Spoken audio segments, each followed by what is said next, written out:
great morals. Unfortunately, the role of mothers at times is underestimated, or because of different influences, and I do not want to get too controversial, it is downgraded and looked at something that is not the best thing a woman can do.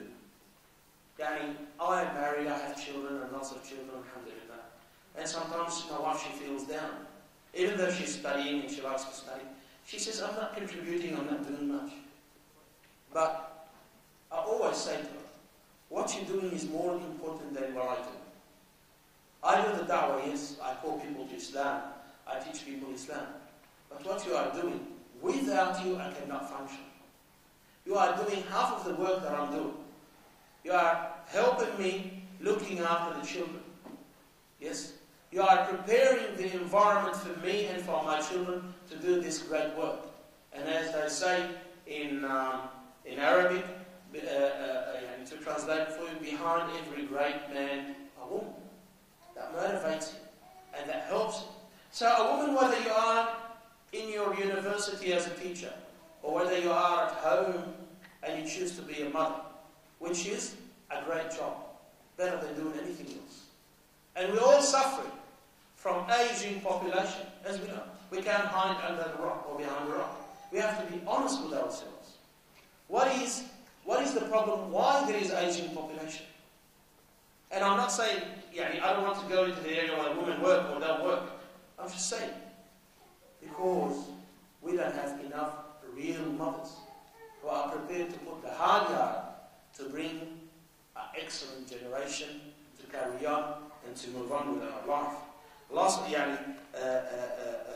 Also, when we talk about Umar bin Abdul Aziz, the fifth righteous Khalifa, who made him like this? Also his mother. So my sisters, my brothers and sisters again, the woman has played with the second and the third generation a great role. Yes? And there is women who graduated as scholars in Islam and they were recognized as great scholars. Let me give you some examples. We all know the Bukhari. Yes? The Bukhari is the second most correct book after the Quran. Quran comes first, the authentic Bukhari comes second. One of the narrators of the Bukhari, which is the Bukhari of a 7,000 hadith. 7,000 hadith, that means over you can say over 2,000 pages, at least to 2,500 pages. That was memorized by men and women and passed on from generation to one generation.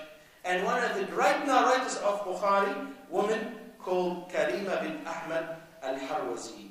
And she was a woman where men would come to learn Sahih al-Bukhari from her. And also, Ibn Asakir, a great historian and a great Islamic scholar, when he named his teachers, he had hundreds of teachers. Over 81 teachers were women that taught Ibn Asakir. Also, Nafisa bint Abi Ahmad bint Abi Muhammad Hassan, Nafisa bint Abi Muhammad Hassan, Imam al-Shafi'i, he was one of her students. So there was women who were scholars. And from them graduated the great scholars. Also, Shuhra bint Abi Nasr Ahmad bin Faraj al-Baghdadiyya, another scholar, another woman scholar from Baghdad. Her student was Shaykh al-Islam ibn Taymiyyah, one of the greatest scholars of that time, around 700 Hijri, was Ibn Taymiyyah rahimahullah, and one of his teachers was woman. Also, if we want to go to Spain and see the scholars in Spain, yes, the women scholars in Spain, one of them, look, there is men. I'm just giving examples. So we can keep on, we'll stay motivated, and we see the importance of women and how much they played a role throughout history. Lubna, yes, this woman, she was one of the greatest scholars in the Arabic language and mathematics. And the ruler at that time, the Khalifa at that time of Spain, he took her as a special teacher inside his palace to the people there. Also, another one, a poem poet. Her name was Radiya. Also, she was given the title as the Shining Star because of her poetry and the writing of her poetry. Another woman also, her name was Aisha bint Ahmad al-Qurtubiyya. She was adopted by the Khalifa Abd al-Rahman III, who was known as Al-Nasir, which is, she used to have a beautiful writing, and she preserved the writings of the Khalifa back then and the manuscript. Also, another one, she was great in calligraphy, which is her name, Safiya bint Abdullah. So, as you see, my sisters, the name and the list goes on. But how can that be applied in our day and today?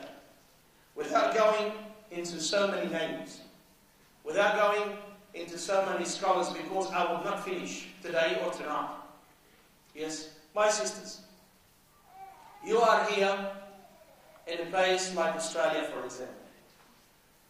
You have to know that you are, yes, on a post.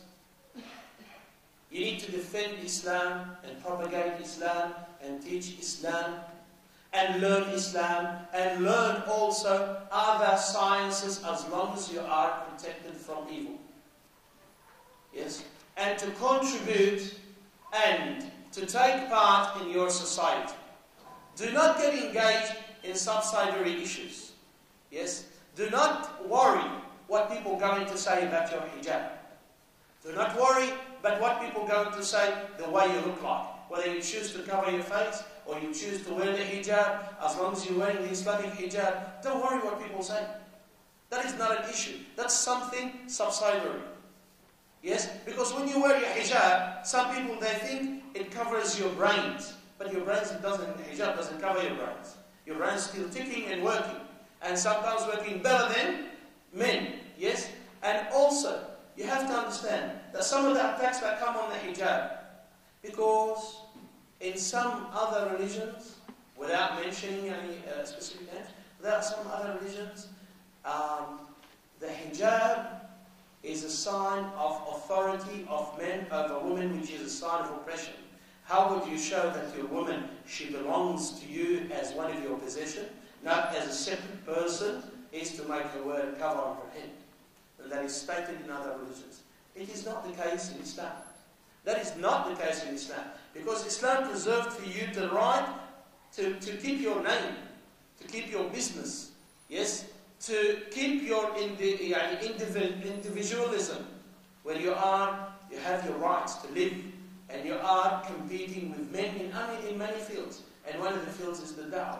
And in many other fields where the woman, she needs to stand her post, and she needs to stand and propagate Islam and show that the Muslim woman, as she has contributed throughout history, she will contribute today and she will contribute tomorrow for the society in general and to the Islamic society in specific, as long as you are protected from the evil, as long as the environment is a correct environment for you to be in, Islamically lawful environment to be in, then go ahead and fill in your ambitions and do the best you can do. And if you want to choose that I don't want to go to university, I want to stay at home and become a mother, well, that's an excellent, honorable job. And anyone belittles that job is belittling a great obligation, a human obligation, before it becomes an Islamic obligation. Jazakumullah khair, my brothers and sisters.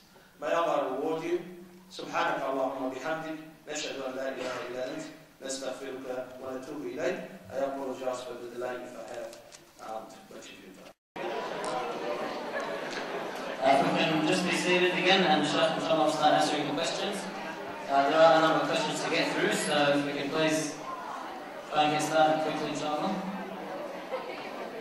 And whoever has more questions, just pass them to the brothers and sisters as the Shaykh is talking.